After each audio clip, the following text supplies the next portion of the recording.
ধর্মীয় ফ্যাসিবাদ ও সাংবিধানিক স্বৈরতন্ত্র নির্মূল করা না গেলে জুলাই আন্দোলন সফল হবে না।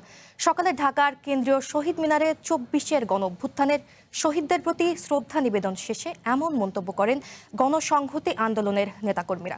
একই সাথে আগামী সংসদ অধিবেশনে জুলাই সনদ বাস্তবায়নের দাবি জানায় দলটি।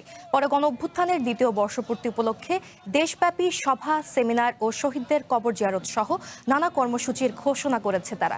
২৪-এর গণঅভ্যুত্থানের শহীদদের স্মরণে জুলাই ও আগস্ট মাস জুড়ে কর্মসূচি পালন করবে গণসংহতি আন্দোলন জিএসএ। সকলকে একটা জায়গায় নিয়ে এসেছিল যেখানে সম্মান নিয়ে বাঁচবে। নারীর এই অধিকার, নারীর মর্যাদা, বৈষম্যহীনতা এইটা ছাড়া জুলাই কার্যকর হতে পারে না।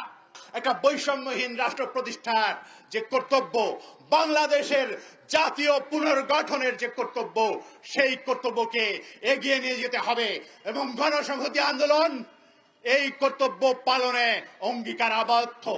আমরা কোনো অবস্থায় এই ২৪শে জুলাইয়ের যে গণঅভ্যুত্থান, এই গণঅভ্যুত্থানের যে আকাঙ্ক্ষা, সে আকাঙ্ক্ষা থেকে কখনো আমরা পিছপা হব না। সে আকাঙ্ক্ষা আমরা বাস্তবায়ন করতে চাই।